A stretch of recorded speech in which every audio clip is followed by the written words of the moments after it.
Bienvenue à l'émission Un jour à la fois en compagnie d'Isabelle et son équipe. Bonjour à tous, ici votre animatrice Isabelle. Bienvenue à l'émission Un jour à la fois qui est dédiée au mouvement des alcooliques anonymes. Les alcooliques anonymes sont une association de personnes qui partagent entre elles leur expérience, leurs forces et leur espoir dans le but de résoudre leurs problèmes communs et d'aider d'autres alcooliques à se rétablir. Le désir d'arrêter de boire est la seule condition pour devenir membre des AA. Les AA ne demandent ni cotisation ni droit d'entrée. Nous nous finançons par nos propres contributions. Les AA ne sont associés à aucune secte, confession religieuse ou politique, à aucun organisme ou établissement. Ils ne désirent s'engager dans aucune controverse et ils endossent et ne contestent aucune cause. Bien important dans nos façons de fonctionner. Et notre but premier est de demeurer abstinent, aider les autres alcooliques à le devenir. Alors, nous recevons aujourd'hui, comme à chaque semaine, un membre de cette fraternité. Aujourd'hui, c'est une membre. Alors, on va faire l'émission en 4 segments, comme on fait toujours. Et puis, notre invité vient nous parler de sa vie, des difficultés de son passé et de son expérience de rétablissement avec nous dans Alcooliques Anonymes. Et puis là, je vais vous présenter Chantal. Chantal qui vient nous parler, donc c'est bien de fun parce que je sais qu'elle est arrivée avec nous pendant la pandémie, parce qu'on s'est parlé un petit peu. Je la connais pas personnellement.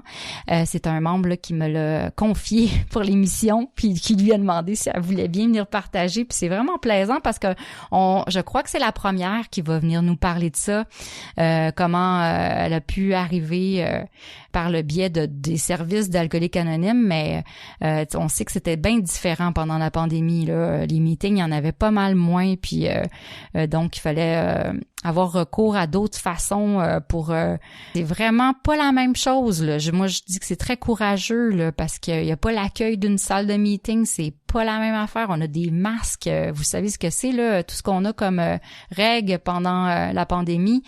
Donc on se doit quand même d'accueillir le nouveau puis d'accueillir la personne qui souffre. Puis là j'ai hâte de voir comment elle était accueillie puis comment que c'est arrivé pour elle de venir chercher de l'aide avec notre belle fraternité.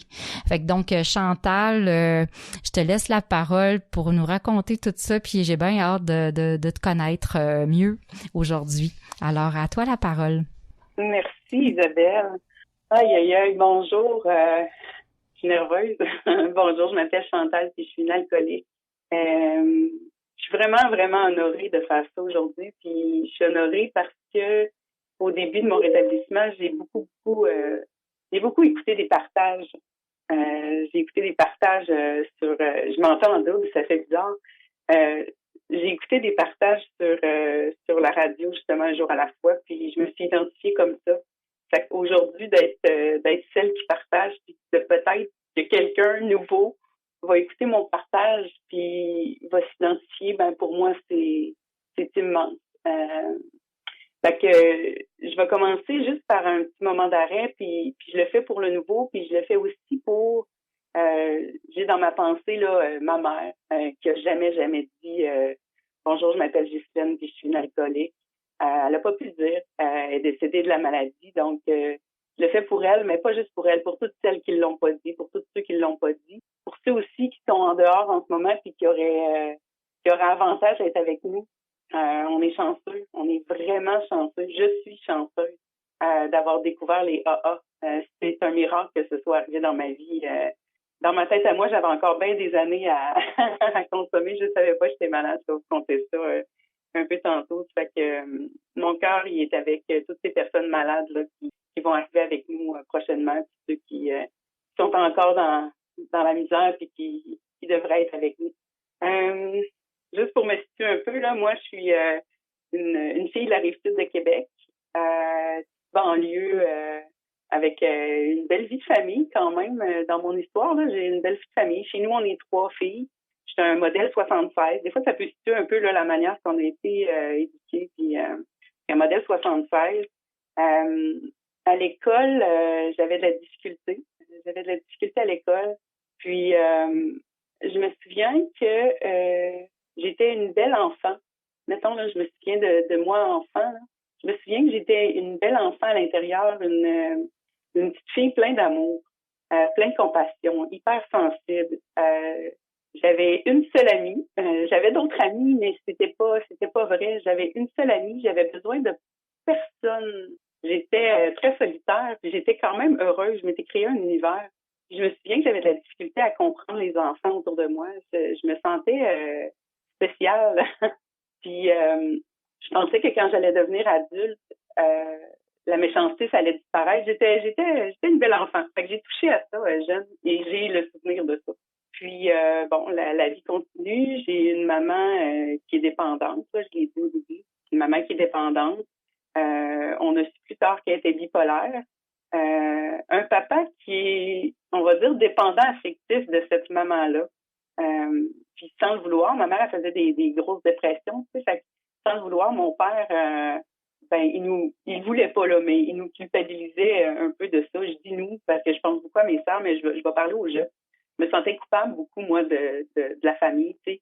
C'est comme si maman filait pas, c'était à cause de nous, à cause de peu importe quoi, là, n'importe quoi, les souliers dans l'entrée, n'importe quoi. Puis moi, j'ai appris à me taire, j'ai appris à pas déranger, tu sais.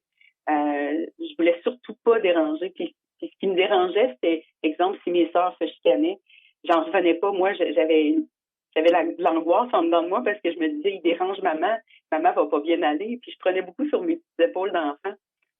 J'ai appris à fuir. Je pense que ma première dépendance, là, ça a été dans ma tête. J'ai appris à fuir, puis dans ma fuite, dans mon esprit, là, j'étais très heureuse. Donc, j'étais pas présente beaucoup sur la Terre. Moi, j'étais dans la Lune, j'étais pas là. J'étais dans un monde parallèle presque tout le temps. C'était rare que j'étais présente finalement. Fait que ça a été une grande dépendance. Je lutte encore. Je savais pas, moi, que c'était pas normal d'être dans un monde parallèle. Fait que enfant, je rêvais de belles choses. Là. Je me sentais quasiment missionnaire. Là. C'était pur et très beau, hein, mon endroit de fuite. Puis comme je disais un peu, là, j'étais solitaire, puis je pouvais passer des heures à jouer sans jeu. J'étais ouais. Fait que un des grands souvenirs, je pense, marquants là, de mon enfance, ça a été en 4e année du primaire. Je sais pas, 4e année, j'avais peut-être 10 ans, 9-10 ans. C'était pas la mode dans ces années-là, mais il m'avait envoyé voir un psy parce qu'il trouvait que j'avais l'air dépressive, déprimée, triste. Il se posait la question qu'est-ce qui se passait chez nous. Puis bon, je me souviens de ça. Là. Je me souviens que j'avais été en classe et j'avais pleuré parce qu'il parlait de la guerre. Puis j'avais beaucoup de compassion pour les autres êtres humains. Fait que j'avais pleuré. Puis j'étais déçue, moi, d'avoir pleuré. Ben, je me dis, ça y est, tout le monde va me regarder. Puis bon, c'est ça. Il m'avait envoyé voir le psy. Fait qu'il avait fait le tour de ma famille puis pour voir qu'est-ce qui se passait chez la petite Chantal. Puis en est ressorti de là un genre de diagnostic que je nommerai pas parce que j'aime pas les étiquettes, là. Mais ce diagnostic-là supposait que j'avais peut-être pas l'intelligence pour réussir. Puis ça m'a marqué beaucoup parce que déjà, je me sentais différente. Puis j'ai acheté ça, moi, l'idée que j'étais pas intelligente. Ça m'a renfermée encore plus parce que j'osais pas parler, j'osais pas prendre la parole parce que je me tapais sur la tête. C'est comme si c'était le début de mon renfermement sur mes peurs. Puis dans AA, on appelle ça comme se renfermer dans son ego, là. C'est là que j'ai commencé à y croire, là, à ces peurs-là. J'ai eu très peur, dans le fond. Puis ça m'a suivi tout le secondaire. Si je parlais, après, je me tapais sur la tête. Je me disais, j'ai dit ça, j'ai parlé trop, j'osais pas. Aujourd'hui, je sais, dyslexie, orthographie, dyscalculie, tout ça. Fait que quand je lisais en public, tantôt, on m'a demandé de faire une petite lecture, puis ça me stressait parce que c'est des vieilles blessures, ça. Ouais, fait qu'au secondaire aussi, j'ai été blessée par ça. Puis ma deuxième dépendance est arrivée là au secondaire, je pense, c'est les gars.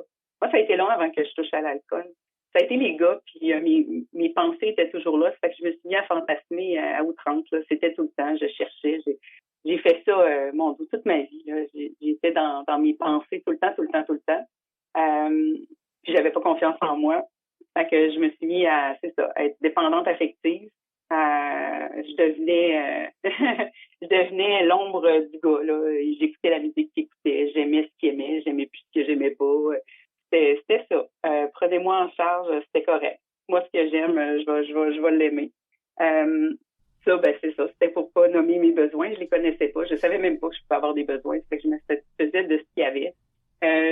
Un souvenir d'adolescence, c'est de regarder les gens aller, exemple, à la maison des jeunes, puis moi, pas être capable d'y aller.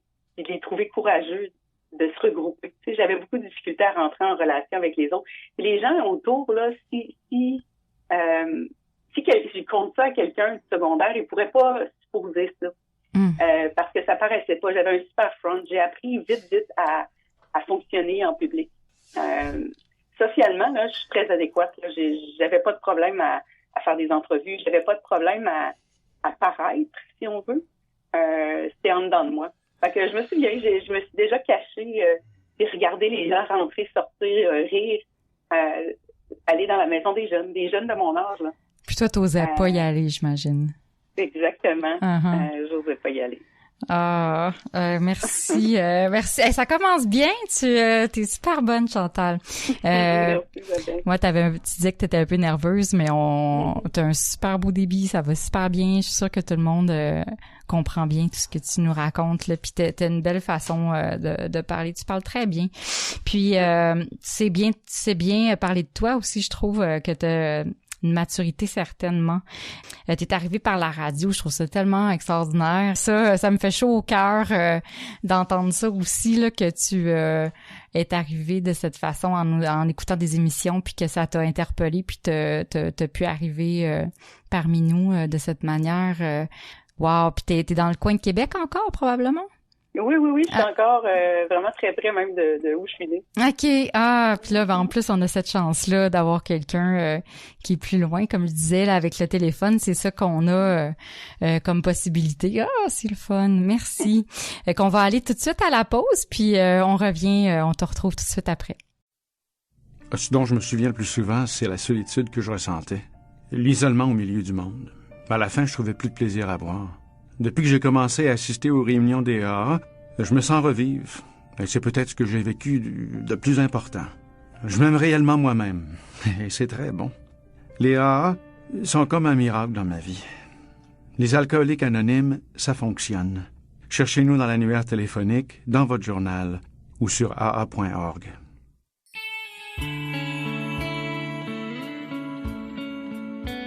Vous écoutez l'émission Un jour à la fois, en compagnie d'Isabelle et son équipe.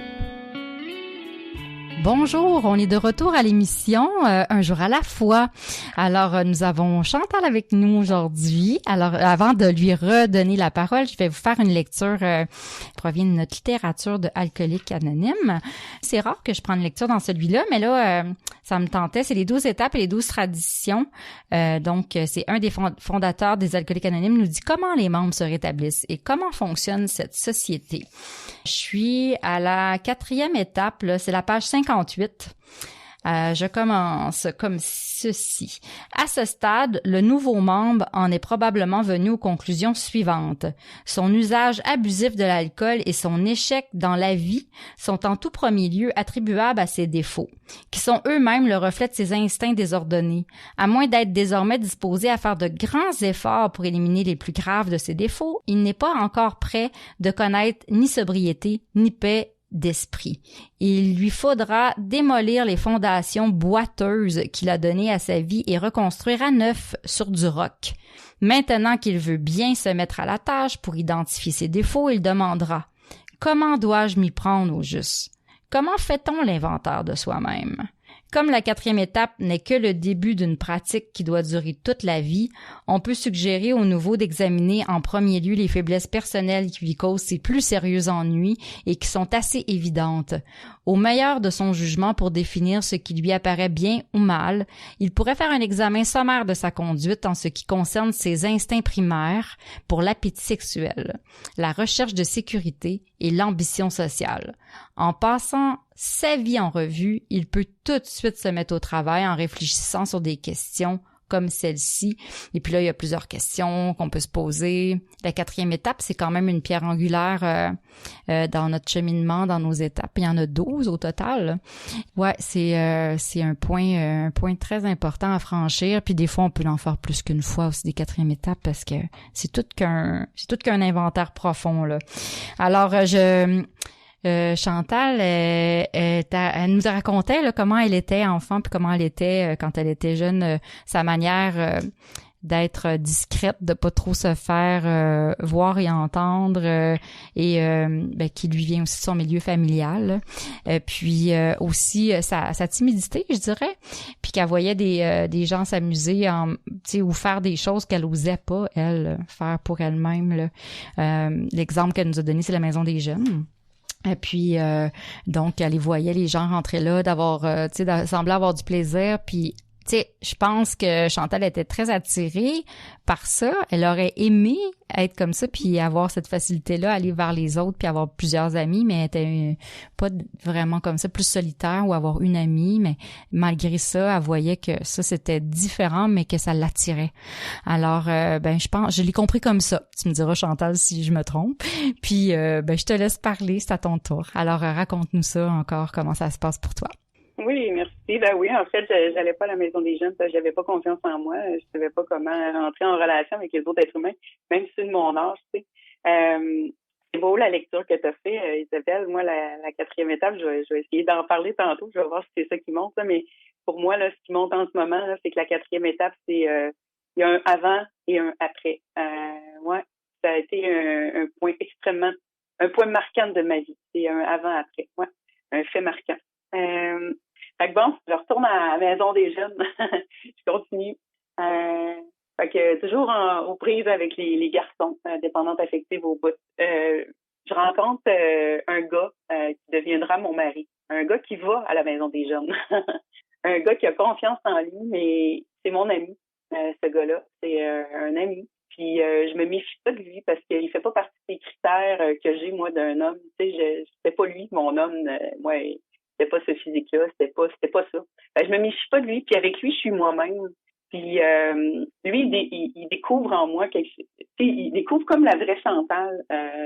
Puis avec ce gars-là, ça fait 23 ans qu'on est ensemble. Avec ce gars-là, je découvre l'alcool. Ce gars-là, il va y aller à la maison des jeunes. Il vient avec la gang qui vient de la maison des jeunes, tu sais. Puis je découvre l'alcool. Fait avant ça, puis là, je suis dans la vingtaine, là.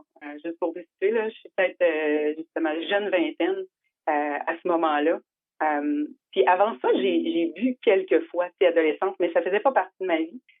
Mais à chaque fois que je buvais, j'étais knock-out, là, j'avais des blackouts. Mais j'ai pas bu souvent. Fait qu'avec ce gars-là, je découvre l'alcool, je découvre que je suis capable de rentrer en relation avec les gens. Et c'est les parties par-dessus parties, mais c'est l'âge. Je deviens dans un monde que j'espérais dans le temps. Tu sais. Je découvre un univers incroyable. Au début, je me dis, tu sais, c'était un peu normal à cet âge-là. Je me dis, jamais je pouvais penser que j'avais un problème. Mais dès le départ, moi, je suis celle qui se couche tard, qui se couche pas finalement, puis je me vante que je peux en prendre quelque chose d'alcool, pas de trouble, comme un gars, et j'ai même pas besoin de prendre de la coke. Je finis avec ceux qui prennent de la coke, mais moi, j'en prends pas. Tu sais, je me vante de ça. L'histoire va changer, mais au début, c'est comme ça que ça commence. Je tombe amoureuse de l'alcool parce que je suis en mesure d'avoir une gang d'amis. Tu sais. Fait qu'on continue. Mon chum et moi, on a 3 enfants. Pendant ces périodes-là, je consomme pas d'alcool. Je réussis à pas consommer d'alcool, mais sitôt que j'accouche, c'est les brosses qui recommencent. C'est des brosses de week-end. Tu sais, c'est encore assez, je vais dire anodin. C'est les week-ends et mettons quand c'est les vacances, quand je peux me le permettre. Et là, je calcule parce que j'allaite, de façon déchaînée. Là, tout ça, là, tout ce qui est petite enfance de mes enfants, là, je l'ai fait de façon déchaînée. Vraiment, j'étais une super maman. Là. J'avais besoin qu'on reconnaisse que j'étais une super maman. Fait que j'ai arrêté, puis je me souviens là que je comptais mes consommations en fonction que j'allais. Fait que je dirais, c'était un peu fou, mais j'avais pas encore de problème dans ma tête. Tu sais. Un petit peu plus tard, j'ai eu cancer, un cancer du sein ce qui a occasionné une intervention. Après ça, ce qui vient avec ça, la chimiothérapie, la radiothérapie. J'ai pas compris que j'avais une maladie encore, sauf que j'ai commencé à consommer en cachette parce que c'était pas normal là, avec la chimiothérapie, plus de cheveux, plus de sourcils, plus rien, consommer de l'alcool. Fait que je consommais, admettons, un verre devant les gens, puis le reste était en cachette. Fait que déjà là, ça a commencé à être sournois. Puis j'étais pas capable, c'était comme évident que je pouvais pas consommer devant les gens. Ça se faisait pas. Fait que ça a été le début de mes cachettes avec l'alcool. Puis bon, ça a continué, puis j'ai beaucoup de caché de l'alcool. Passage, je sais pas si c'est coq à l'âne, mais c'est pas grave, ça fait partie de mes points marquants. J'ai fait un passage à l'université, encore une fois, de façon déchaînée. J'avais besoin de prouver que j'étais intelligente, tu sais. Fait que j'étais allée à l'université, puis j'avais beaucoup de difficultés à me concentrer. J'étais toujours dans la lune. Puis j'ai découvert les psychostimulants. Fait que ça m'a aidé à me concentrer. Ça fait on-off. J'ai vraiment aimé cette substance-là. Fait que j'en ai consommé beaucoup. Fait que j'allais à l'université, j'étais hyper vigilante. Là, je me disais, waouh, c'est la belle vie, tu sais. Puis je m'en suis servi de ces psychostimulants-là aussi pour mes lendemains de brosse, tu sais. Puis à la même époque, mon fils rentrait à la maternelle, puis en première année, tout ça, puis il y avait des difficultés scolaires, fait qu'on lui a prescrit de la médication. Je suis pas fière de ça, mais c'est comme ça. Lui, ça y faisait pas, donc j'ai continué à y faire après ça sa médication, puis c'est moi qui les prenais. Fait que la dépendance là prend plein de petits détours pour venir nous faire des coucous là. Je commençais à comprendre que c'était pas normal là, la manière que je consommais. Je prenais des verres, admettons, avec des amis. Je pensais que tout le monde buvait comme moi.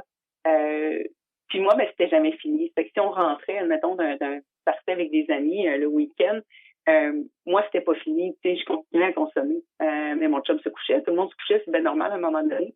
Moi, je continuais à consommer. Des fois, on faisait des petits 5 à 7, mon chum et moi, exemple, puis moi, j'en avais caché un peu partout, dans la salle de bain, un petit peu partout.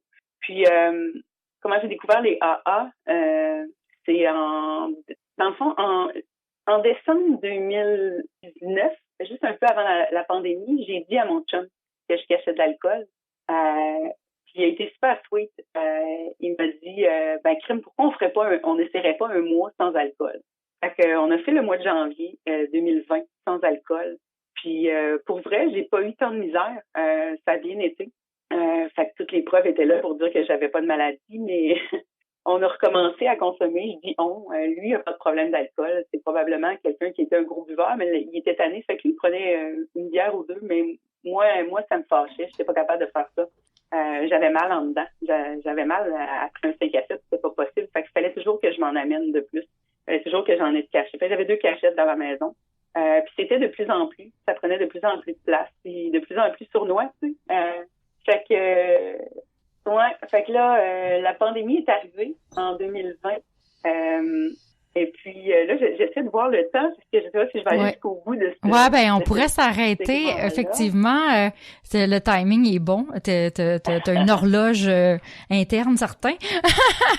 Fait que oui, avant que tu partes vers la suite des choses, on va pouvoir arrêter pour à la pause. Mais j'ai beaucoup aimé. Encore là, je te trouve très lucide, hein. Puis t'es très capable de décrire tes comportements. Comment l'alcool est arrivé de façon insidieuse puis sournoise dans ta vie, et aussi t'es très honnête, hein, t'es capable de dire qu'est-ce que, tu sais, même la consommation des médicaments de ton garçon, je trouve ça très honnête, très humble de nous dire ça, parce que tu dois pas être la seule, et puis ça, c'est bon de le dire pour que d'autres personnes se reconnaissent dans ce genre de comportement, parce que c'est sûr, la dépendance, c'est vers plusieurs choses. Tu as parlé de dépendance affective, là, tu parles de dépendance aux médicaments, puis la dépendance à l'alcool, celle qui est le sujet de notre émission. Puis donc tu passes par plusieurs chemins là pour nous dire comment cette maladie-là est grave, mais aussi comment elle peut arriver sans qu'on s'en rende compte, tu sais. Puis elle prend de la place de plus en plus dans notre vie. Puis là, tu nous finis en disant que justement ton mal-être, hein, puis Moi, t'as même avoué que tu cachais de l'alcool, mais t'en caches encore dans ce que t'es rendu maintenant. Fait que, en tout cas, on va aller à la pause pour revenir t'écouter encore parce que vraiment, je suis sûre qu'on peut facilement, moi, je suis capable de m'associer à ce que tu racontes. Fait que je pense que tu peux aller rejoindre plusieurs personnes à l'écoute aujourd'hui. Alors, merci. On va à la pause tout de suite. Je me sentais seule, angoissée, agressive, et je m'apitoyais sur mon sort. Je voulais juste mourir. C'est pourquoi je continuais à boire. Personne n'aurait pu vivre un tel cauchemar. Puis j'ai assisté pour la première fois à une réunion des AA. À mesure qu'elle se racontait, j'ai découvert que toutes ces personnes avaient connu le même enfer. Je n'étais donc pas la seule. Elles m'ont aidé à cesser de boire et m'ont redonné le goût de vivre. Les alcooliques anonymes, ça fonctionne. Cherchez-nous dans l'annuaire téléphonique, dans votre journal ou sur aa.org.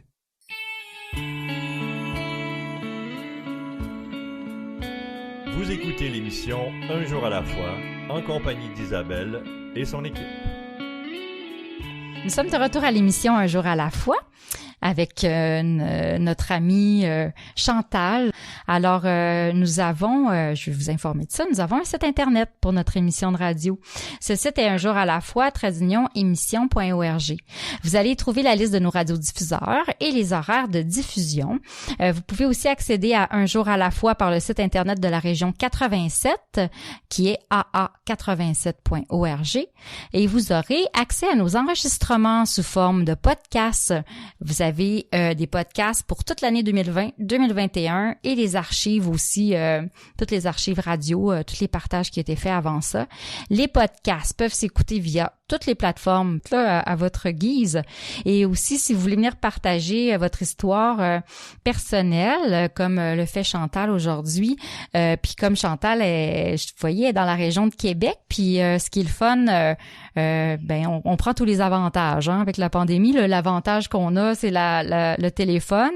C'est le fun de voir avec qui on parle, puis d'être en face à face. C'est une belle expérience. Mais aussi au téléphone, ça nous permet de connaître plus de monde encore qui sont dans d'autres régions. Alors, qui peuvent être partout au Québec. Puis on pourrait même prendre des gens de d'autres provinces. Puis, fait que donc, ne vous gênez pas de nous écrire là, si ça vous tente de vivre cette expérience-là, puis de nous partager votre histoire, votre établissement, puis de dire votre message d'espoir, tu sais, de le raconter pour aider les autres alcooliques là, qui seraient à l'écoute. Alors, nous allons revenir à notre amie Chantal aujourd'hui. Alors, elle est en train de nous dire plein de choses, là, puis elle nous parle qu'elle se rend compte quand même qu'elle, quand c'est fini, en fait, quand la soirée est finie, pour elle, c'est pas fini.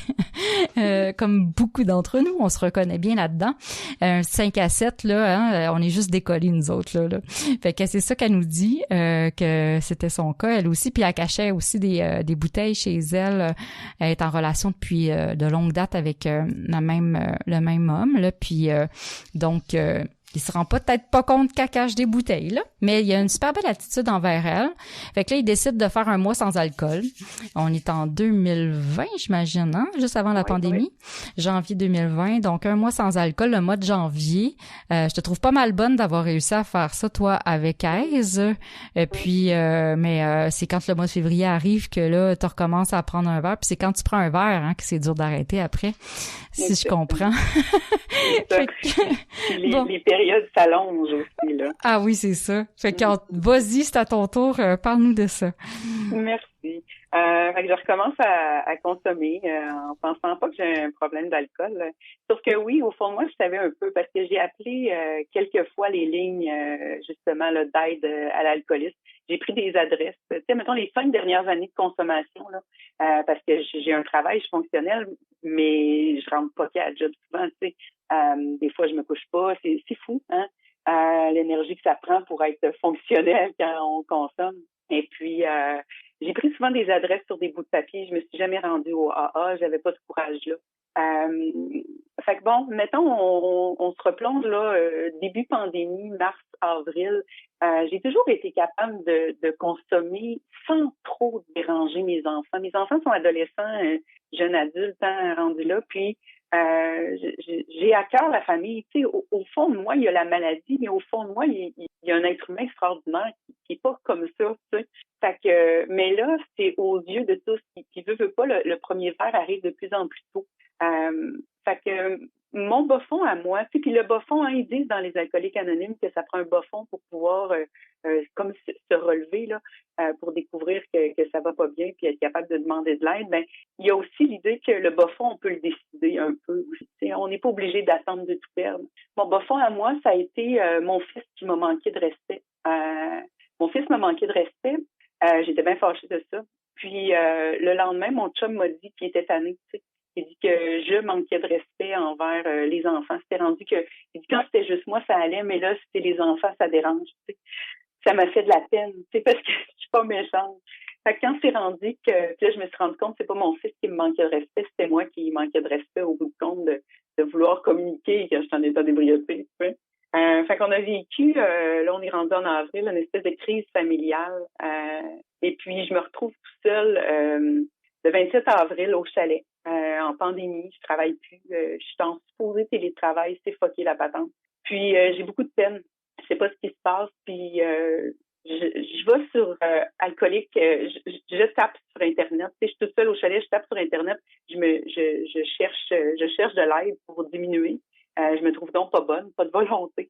Puis je vois qu'il y a Zoom, tu sais, puis moi, ben, je me dis, ben, c'est cool, je vais aller sur Zoom, je mets pas ma face, puis je dis que je m'appelle Claire, il n'y a pas de problème, tu sais. Fait que je vais sur Zoom, puis là, il appelle le nouveau. Moi, j'ai aucune idée c'est quoi ça. Fait qu'il appelle le nouveau, puis là, moi, je me dis, je suis polie dans la vie, moi. Fait qu'il appelle le nouveau, puis je pense que c'est parce qu'il me voit.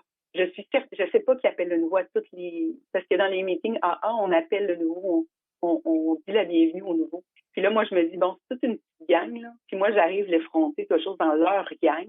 Puis je pense qu'ils me verront pas. Ils m'ont vu. Fait que là, j'ouvre ma caméra. Je m'excuse. Je commence comme ça. Je suis désolée, je suis pas alcoolique. Je leur dis, je suis vraiment désolée. Si vous voulez, je m'en vais. Puis ils ont été super bienveillants. Ils ont dit, écoute, peut-être que t'es pas alcoolique. Reste avec nous jusqu'à la fin.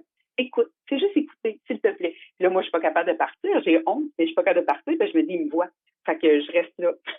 Puis à la fin, j'ai la chance de parler avec une fille, une jeune, elle est dans la trentaine. Je peux pas croire qu'une fille dans la trentaine est dans les AA, parce que moi, je pensais arriver dans les AA, puis qu'il y ait juste des vieux monsieur, c'est même pas l'idée d'un vieux monsieur. J'avais une idée de clochard, en fait. Tu sais. Puis je vois plein de belles personnes souriantes. J'en suis presque insultée, j'en reviens pas. Cette fille-là, elle me dit, super bienveillante aussi, elle me dit que, effectivement, je suis peut-être pas alcoolique. Elle me donne aucun conseil sauf écoute, va écouter, puis moi je vous donne ce conseil-là si vous posez la question. Le livre audio, moi j'ai de la difficulté à lire, tu sais, j'ai pas de difficulté à lire, mais de me concentrer. Puis là j'étais toujours un peu lendemain, là, tu sais, j'étais pas concentrée. Puis de lire l'audio, d'écouter l'audio, il y a quelques pages marquantes dans le gros livre là où il parle d'une allergie, où il parle de, finalement il parlait de moi dans le gros livre. Fait que j'ai compulsé dans le gros livre pendant un bon bout. J'écoutais l'audio. Je cherchais le passage où il allait me dire que j'avais pas de problème d'alcool, puis où j'allais pouvoir diminuer. Puis je l'ai pas trouvé. La seule chose que j'ai trouvée, c'est que j'étais une alcoolique. Que c'était pas de ma faute, c'était pas ma volonté, c'était pas parce que j'avais pas de volonté, c'était parce que quand je consomme de l'alcool, il y a quelque chose qui se passe en dedans de moi qui fait en sorte que les valves ouvrent, tu sais. Puis j'ai juste toujours foi. J'ai capoté. J'en revenais pas. Je me regardais dans le miroir, puis j'étais Chantal, t'es alcoolique. J'en revenais pas. Puis pourtant, autour de moi, il y en a, tu sais. Mais on l'a jamais su. C'était caché. Il y avait un éléphant dans la pièce, mais on l'a jamais nommé. Fallait faire semblant comme s'il y avait rien dans la famille. Fait que là, c'est le jour et la nuit. Je suis au chalet. Il y a lundi, mardi, mercredi. Je pense plus que ma famille, ça va pas bien. Là, je suis juste dans l'obsession de je suis fâchée, je veux virer une dernière brosse. Puis je retourne à la maison. Mon chum, on fait un switch. Lui, il va au chalet. Moi, je retourne à la maison. Puis mon fils, on est rendu le jeudi ou le vendredi. Puis mon fils me demande un lift. Fait que j'y fais un lift, fait que je bois pas. Mais dans ma tête à moi, j'en veux une dernière. Ben, je me dis, c'est pas vrai, là. C'est pas moi qui l'ai décidé, là. J'ai pas terminé, moi. Puis finalement, je vais porter mon fils, je vais le rechercher, puis il est malade d'alcool. Puis pour moi, ça, là, c'est mon réveil spirituel. C'est le moment où j'ai compris que j'étais une alcoolique, puis que en ce moment, j'étais là. Tu sais, j'étais là pour mon enfant, puis qu'avant, j'étais pas là. J'étais là physiquement. J'étais une maman à la maison. Là, je travaillais, mais j'étais là, mais j'étais pas là. Puis là, cet enfant-là, il sait pas, mais à quelque part, il m'a peut-être sauvé justement d'une rechute ou de, tu sais, que je serais peut-être partie. Puis là, j'ai embarqué, là, j'ai voulu tout comprendre des AA. J'ai eu une marraine temporaire. Wow, quelle extraordinaire personne.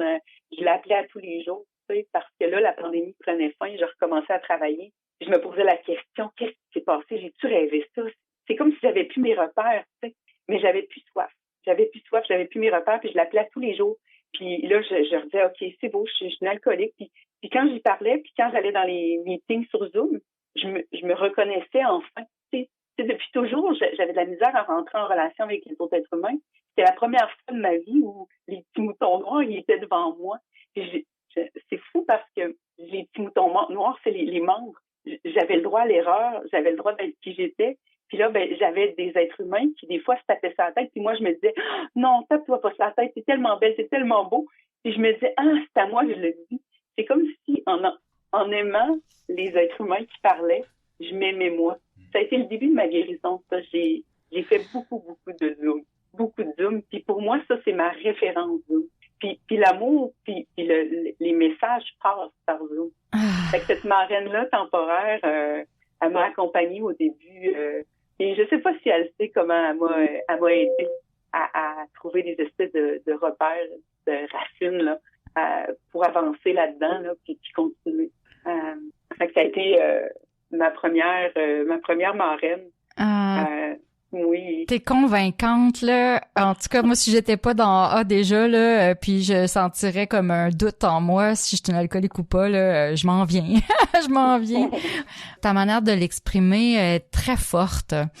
Très, très forte. En tout cas, moi, tu parles de Zoom, ça passe par Zoom, là, mais moi, en tout cas, aujourd'hui, ça passe par toi, là. Je l'entends au travers la ligne téléphonique, ta façon de parler de ta souffrance, puis aussi de ta façon de parler de ta reconnaissance, de reconnaître qui tu étais, qui tu es maintenant. En tout cas, tu donnes beaucoup d'informations là, vraiment importantes là sur comment s'identifier. Moi, tu m'as fait vraiment rire là avec ta manière d'entrer dans le Zoom puis de penser qu'ils t'ont reconnu. Oh, j'étais vraiment là, wow! Ça, c'est un miracle, là. Ça a passé par, hey, que, tu sais, là, finalement, il me voit, j'étais obligée de me dénoncer, tu sais. C'était tellement bon à t'écouter, là. Je trouve que c'est une belle façon de voir comment les miracles arrivent. Puis j'adore ça, t'écouter. Merci beaucoup. Tu me donnes beaucoup de bonheur en ce moment, je peux dire ça comme ça. Et puis donc on va aller à la pause. Puis on te retrouve. J'en reviens pas. On te retrouve pour le dernier segment déjà. Alors à tout de suite. Si ton univers est contrôlé par l'alcool, il y a de l'espoir. Nous sommes les AA, des alcooliques qui aident d'autres alcooliques à devenir abstinents depuis plus de 70 ans. Nous sommes dans l'annuaire, dans le journal local ou sur l'Internet au aa.org. Les alcooliques anonymes.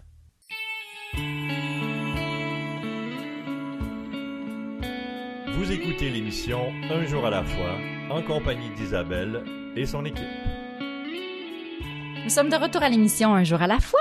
Alors, si vous souhaitez en apprendre davantage sur le mouvement des alcooliques anonymes, allez consulter le site officiel des alcooliques anonymes du Québec sur aaquebec.org. Il y a un trait d'union là entre AA et Québec. Ce site contient vraiment toutes les informations nécessaires là, sur cette grande fraternité, entre autres si vous ressentez le besoin de parler. Il y a le numéro de la ligne d'aide téléphonique de ta région qui s'y trouve. Et puis, si tu cherches aussi une réunion, parce qu'elle a parlé de Zoom, Chantal aussi, puis toutes les réunions en Zoom sont inscrites sur ce site. Puis on a aussi des réunions par téléphone qui se font. C'est très facile, là. Vous allez sur le site, vous allez les trouver. Puis si vous les trouvez pas, appelez l'aide téléphonique. Alors, notre invitée, c'est Chantal. Chantal qui est rendue à son dernier bout de partage là avec nous à l'émission, mais on sent déjà l'amour d'Alcooliques Anonymes en elle. Puis on sent aussi la reconnaissance de l'aide qu'elle a reçue. Elle a parlé de sa première marraine d'ailleurs, qui était une marraine temporaire. Puis je lui laisse tout de suite la parole pour la laisser nous raconter ce qui se passe pour elle maintenant aussi. Puis franchement, 2 ans avec AA, puis déjà tellement d'espoir qu'elle nous apporte aujourd'hui. Alors, je te laisse la parole, Chantal. Oui, merci Isabelle. Ah là là, puis je vais continuer. Je me dis, il me reste un segment qui est le plus important pour là, c'est ce qui se passe en ce moment dans ma vie. Les beaux cadeaux que j'ai. Juste en disant cadeau, je vais vous faire une parenthèse de tous les jugements que j'ai eus sur les phrases toutes faites de AA. Quand on va dans AA, on a des lectures qui sont redondantes. On a, c'était les jugements que j'avais au début. Aujourd'hui, ça prend tout son sens, mais j'avais des jugements, puis on lit les 12 étapes souvent au début de la réunion, puis moi, je me disais, bon, nous avons admis que nous étions impuissants, oui, c'est fait. Je me disais, ça va être vite, moi. Après ça, 2, nous sommes venus à croire, je crois, moi, je faisais du yoga, j'étais spirituelle. Je me disais, tu vois, celle-là est déjà faite. La 3e, oui, je décide de confier ma volonté à Dieu. Fait que, tu sais, moi, ça allait vite. Je me disais, bon, je vais faire en 4 l'inventaire. Bon, ça sera pas long, j'ai rien vécu. Tu sais, j'étais pas consciente dans quoi je m'embarquais. Puis tous des termes comme un jour à la fois, je me disais, c'est comme des pitchs de vente. Je me disais, un jour à la fois, tu sais, je suis capable de faire ça, moi. Fait que c'est rien. Mais aujourd'hui, ça prend tout son sens, un jour à la fois. Tu sais. Pour moi, un jour à la fois, parce qu'on dit ça dans la dépendance, là, que c'est 24 heures à la fois. C'est comme si le fait de vivre un succès, j'ai envie de le revivre le lendemain. J'ai envie de le revivre le lendemain. Puis 24 heures à la fois, moi, j'ai pas le choix d'avoir un nouveau mode de vie, un nouvel état d'esprit. Tu sais. Puis pour ça, il faut que je le réalise à tous les jours. Quand je me lève le matin, moi, naturellement, je suis un peu dans l'angoisse. C'est comme ça, moi, que ça se passe. Puis en confiant ma vie à une puissance supérieure, tu sais, telle que tu le conçois, là, c'est pas obligé d'être Dieu, peu importe. Moi, en lâchant prise, puis en me disant, wow, j'ai aucune idée de ce qui va se passer aujourd'hui. Lâche prise, puis accueille qu'est-ce qui va être. Sinon, moi, je me dis, bon, mon cadran est sonné, faut que je me lève, faut que j'aille travailler, il faut. Mais au bout du compte, c'est pas vrai. J'ai aucune idée de ma journée. Fait qu'aujourd'hui, je vois la vie autrement. Juste pour continuer, là, je suis déchaînée, hein. J'ai une volonté déchaînée. Puis là, on est en avril, en mai. Je prie. Je veux une nouvelle marraine. Je veux une marraine qui va m'accompagner, qui va avoir une espèce de spiritualité comme la mienne. Puis je la découvre dans une réunion de femmes. Une madame, une extraordinaire madame. Je l'ai reconnue tout de suite. Première réunion, je la vois. L'autre semaine d'après, je la revois. Puis là, je me dis, j'aimerais ça y demander, mais je suis gênée. Tu sais, j'ai pas confiance en moi. Fait que je quitte la réunion Zoom et je reviens. Puis là, elle me dit, c'est drôle, je savais que tu allais revenir. Puis j'ai demandé. Fait qu'on a commencé à parler ensemble. On a parlé de notre conception de Dieu. Puis on avait plein de points en commun. C'est comme si je la reconnaissais. Puis moi, j'étais déchaînée. Je voulais faire mes étapes. On les a fait rapidement. Puis c'est correct pour moi, c'est ça. J'avais besoin d'aller rapidement. Je les ai fait là avec beaucoup de volonté, mais beaucoup de persévérance. Là. Je voulais vraiment. La première étape, comment on le faisait nous autres? Parce que c'est ça, hein, dans les alcooliques anonymes, il y a des étapes pour m'apprendre à vivre, pour apprendre comme à changer d'état d'esprit. Il faut que je suive des étapes. C'est spécial, c'est difficile parce que c'est pas un devoir que j'ai à remettre puis qu'on me donne un résultat, j'ai 100%, j'ai 80%. C'est pas comme ça. Fait que moi, j'ai de la misère à concevoir ça parce que je veux un résultat. Tu sais. Fait que ce qu'on fait, c'est qu'on jase, on lit la première étape, puis on en parle. Après ça, on passe à la deuxième étape et ainsi de suite. La première étape, elle s'est faite, moi, le 27 avril, quand j'ai découvert que j'étais alcoolique, j'ai fait la première étape parce que nous avons admis que nous étions impuissants devant l'alcool. Fait que ça a été fait le 27. J'ai admis ça, que j'étais impuissante devant l'alcool, que nous avions perdu la maîtrise de notre vie. La deuxième partie, la première étape. Ça, je l'ai fait si tard. Je l'ai fait il n'y a pas si longtemps. Je l'ai fait quand la maladie a refait un coucou dans ma vie. La maladie a refait un coucou dans ma vie, puis je faisais de l'apitoiement sur mon travail pendant cette époque-là. Tu sais. Cette époque-là, ça fait pas si longtemps, là, mais cette période de vie-là, je faisais de l'apitoiement sur mon travail. Puis la maladie a refait surface dans ma vie un petit peu. Il y avait, peu importe, dans l'utérus, là. Puis quand j'ai eu mon résultat, fait que moi j'étais dans une fabulation dans ma tête où peut-être j'étais malade, puis je m'inventais une histoire où j'étais probablement malade, parce que là, les résultats rentraient, puis ils faisaient faire un autre test, une chirurgie. Puis là, j'étais dedans, là, tu sais. Puis ils m'ont annoncé que non, tout était beau. Je pouvais reprendre ma vie comme si de rien n'était, puis j'ai été déçue. Aïe, aïe, hein? J'ai été déçue de pas être malade parce que si j'avais été malade, j'aurais pas eu à prendre ma vie en charge, j'aurais eu une raison. J'aurais eu une raison pour pas quitter mon travail. J'aurais pu comme mettre de côté ma vie, puis on m'aurait pris en charge. Puis ça faisait mon affaire. Fait que là, j'ai fait comme mon Dieu, je l'ai pas, je suis prête à laisser ma vie entre les mains d'une maladie, entre les mains dans le temps d'un gars, hein, la dépendance affective, entre les illusions, n'importe quelle fuite, là, au lieu de me prendre en main puis de me responsabiliser. Là, j'ai fait la deuxième partie de ma première étape. J'ai fait wow, je l'ai pas la maîtrise de ma vie. Je suis prête à ce que n'importe quoi externe à moi drive ma vie, sauf moi. Ça m'a donné une claque. Après ça, là, c'est quelque chose entre croire en Dieu et laisser agir Dieu. Pour moi, là, c'est pas gagné. T'sais, au début, je vous ai conté, si vous étiez là, que je me suis renfermée dans mon ego. Puis quand on approfondit un peu la maladie, c'est une maladie d'ego. Ça veut dire que moi, j'ai eu peur, j'ai cru en mes peurs, puis ma vie s'est forgée dans cette peur-là. Mais au fond de moi, je l'ai, la petite flamme, je l'ai. J'ai tout ça en dedans de moi. Mais moi, quand j'ai peur ou quand il se passe quelque chose dans ma vie, j'ai compensé. J'ai appris à fuir, j'ai appris à je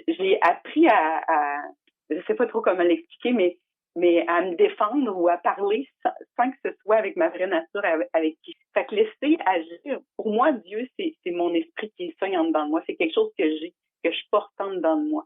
Je l'ai. Mais moi, je m'identifie à autre chose, mon ego, à mes peurs. C'est là-dedans que je suis confortable parce que c'est comme ça que j'ai appris à me défendre et que j'ai avancé dans la vie. Fait que là, j'apprends à me regarder aller et à laisser agir la belle partie en moi, mon esprit qui est sain.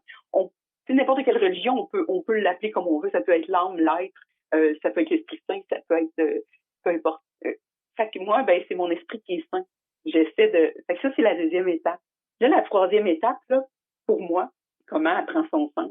La troisième étape, elle dit, nous avons décidé de confier notre volonté et notre vie aux soins de Dieu tel que nous le concevions. Ça veut dire que, OK, j'ai confiance qu'il se passe de quoi, puis là, je suis prête à le laisser agir. Peu importe c'est quoi là, la sphère de ma vie qui va pas bien, là, je suis prête à le laisser agir. Puis, on s'entend-tu qu'il peut se passer plein de choses, hein? Les enfants continuent à vivre, il se passe peu pas, les gens continuent à vivre et à mourir autour de moi, là. Mais c'est comment que moi, je vois la vie. Comment mes lunettes sont pour accepter la vie et comme elle est, là. Moi, je contrôlais les choses ou je pensais contrôler les choses. Et là, c'est là que je réalise que, la 1, 2, 3, c'est pas vrai que c'était gratuit pour moi, finalement. Je suis toujours en train de l'approfondir. Toujours. En 4, je l'ai dit tantôt, là, je sais pas, je parle la notion du temps, puis j'espère pouvoir.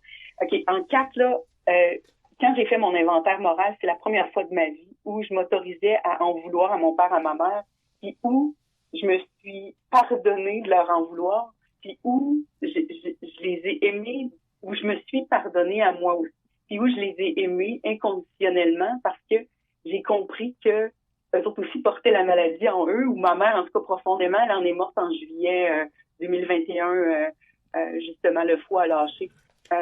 Mais je l'ai aimée, là, je l'ai accueillie dans ce qu'elle était, parce que j'ai compris qu'elle était malade.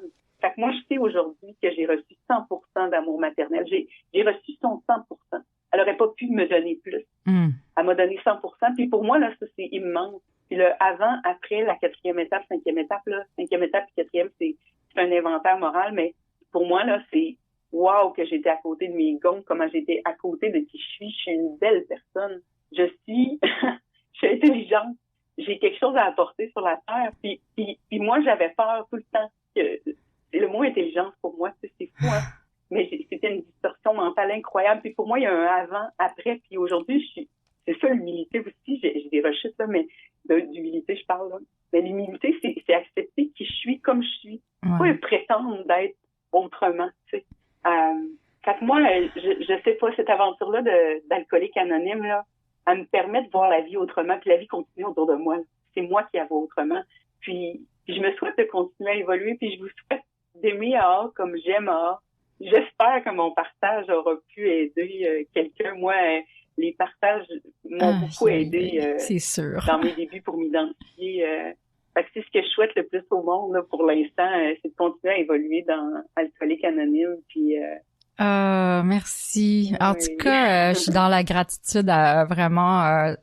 Puis ton message va porter fruit, dans mon cœur aujourd'hui. Puis c'était très touchant de t'entendre. En tout cas, merci Chantal, merci d'être passée à notre émission puis d'avoir raconté tout ça puis de nous avoir parlé d'Alcoolique Anonyme puis parlé de toi. Puis je tiens à remercier tous les participants de l'émission. Alors nos auditeurs, merci d'être là toujours à chaque semaine avec nous, l'équipe Yvon à la console et les collaborateurs et radiodiffuseurs. Ici votre animatrice Isabelle. Je vous souhaite une vraiment belle semaine. À bientôt.